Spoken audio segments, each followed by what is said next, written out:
رب زدنی علما.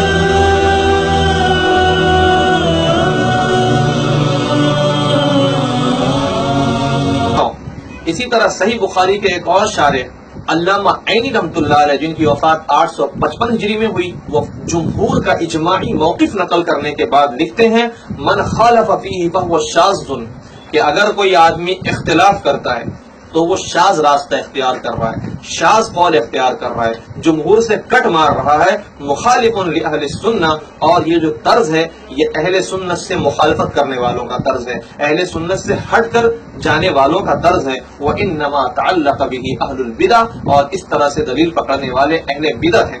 وَمَن لَا يُلْتَفَتُ إِلَيْهِ، اور وہ لوگ ہیں جن کی طرف توجہ نہ کی جا سکے، ایسے لوگ ہیں جن کی طرف کوئی توجہ نہیں کرتا، جن کی کوئی حیثیت نہیں لگاتا، کوئی قیمت نہیں لگاتا، ایسے لوگ ہیں. کیوں؟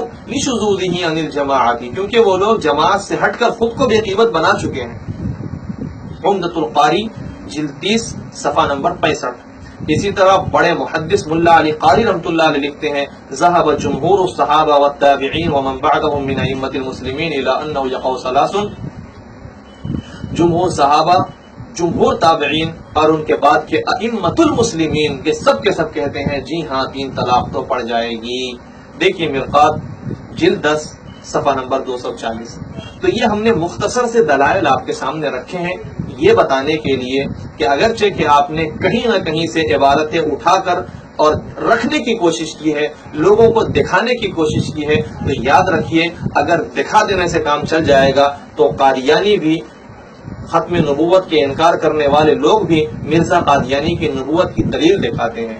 اہل تشیع جو آپ کے بڑے بھائی ہیں وہ بھی اپنے مسلک کی ساری دلیلیں نقل کرتے ہیں، اور سارے ہی گمراہ فرقے چاہے معتزلہ ہو، جہمیہ ہو، کرامیہ ہو، خوارج ہو، اہل بدعت کی صف میں جتنے لوگ کھڑے ہیں وہ کہیں بھی اپنے آپ کو بلا دلیل ظاہر نہیں کرتے، دلیل کے نام پر کچھ نہ کچھ پیش کر ہی دیتے ہیں.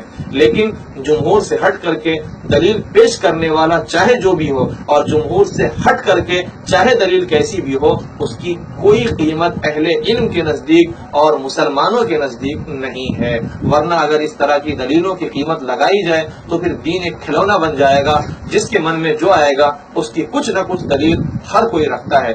یاد رکھیں، میں اپنے مسلمان بھائیوں سے گزارش کرتا ہوں، اپیل کرتا ہوں کہ اس پرفتن دور میں آپ ہر ایرا غیرہ نتھو خیرہ، اور جو من میں آیا جو بول دے اس کا بیان سننے سے پرہیز کریں، بلکہ معتبر اہل علم، معتبر علماء کرام کے بیانات سنیں جو جمہور علماء کرام کے پابند ہیں. یعنی سیدھے لفظوں میں آپ یہ سمجھیں جو قرآن اور حدیث کے نام پر گمراہی کی ایک ہوا چلی ہے، لوگوں کو ذہنی طور سے آوارہ بنانے کی ہوا چلی ہے، ان کی بات آپ ہرگز نہ سنیں. ورنہ یاد رکھیے گمراہی سے آپ کو نہیں تو آپ کی نسل کو کوئی نہیں بچا سکتا ہے. اس لیے اگر چاہتے ہیں گمراہی سے حفاظت ہو تو پھر معتبر علماء کرام کے ساتھ جڑ جائیں. آخر کیا وجہ تھی کہ بڑے سلف، بڑے اپنے وقت کے اماموں نے یہ کیوں کہا کہ صرف حدیث پہ اگر ہم چلیں گے اماموں کو چھوڑ کر تو گمراہ ہو جائیں گے؟ کیوں کہا؟ اسی وجہ سے کہا کہ صرف حدیث پیش کر دینا اور اپنے طور سے مطلب لے لینا، اگر اس طرح کی بات ہوگی تو گمراہی سے کوئی بچا نہیں سکتا.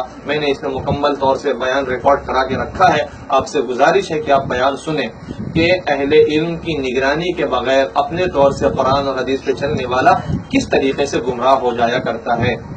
دوستوں، بہت مختصر سے انداز میں ہم نے طلاق کی حقیقت کو بھی رکھا آپ کے سامنے کہ طلاق صحیح انداز میں دے تو پڑے گی، گناہ نہیں ملے گا، غلط انداز میں دے تو بھی پڑے گی کیونکہ شوہر نے اپنا حق اختیار کیا، مگر گناہ ملے گا کیونکہ شریعت کے بتائے ہوئے طریقے سے ہٹ کر اپنا حق اختیار کیا ہے. یہ بتانے کے ساتھ ساتھ ہم نے اپنے بھائی محترم جناب کفایت اللہ سنابلی صاحب نے جو مسلمان بھائیوں کو انٹرنیٹ کے ذریعے دھوکہ دیا ہے اور اپنے بیان کو لوگوں میں عام کیا ہے اور لوگوں کو کنفیوز کرنے کی کوشش کی ہے، میں اپنے ان تمام مسلمان بھائیوں سے گزارش کرتا ہوں کہ ان کی ان غلط باتوں پر بالکل دھیان نہ دیں. یہ جمہور سے ہٹے ہوئے ہیں اور آپ کو کہیں اور لے کے جانا چاہتے ہیں. یاد رکھیے جمہور کے ساتھ رہنے میں عافیت ہے. قرآن اور حدیث کی صحیح سمجھ ائمہ کرام کو تھی، انہوں نے جس انداز میں قرآن و حدیث کی تشریح کی ہے، ایکسپلین کیا ہے، اس انداز میں چلنے میں عافیت ہے۔ اللہ رب العزت اس پرفتن دور میں تمام مسلمان بھائیوں اور بہنوں کی جان، مال، عزت و آبرو کی حفاظت فرمائے۔ یہ دعا ازمن و از جملہ جہاں آمین بعد وآخر دعوانا ان الحمدللہ رب العالمین۔ میں آخری گزارش کر کے آپ سے رخصت ہونا چاہتا ہوں کہ ہم نے اپنی ذمہ داری سمجھی اور مسلمان بھائیوں تک یہ بات پہنچانا اپنا فریضہ سمجھا۔ اب آپ کی ذمہ داری ہوتی ہے کہ یہ صحیح باتیں آپ امت کے دوسرے افراد تک پہنچائیں تاکہ گمراہی سے ہمارے مسلمان بھائی اور بہن بچ سکے۔ والسلام علیکم ورحمۃ اللہ وبرکاتہ۔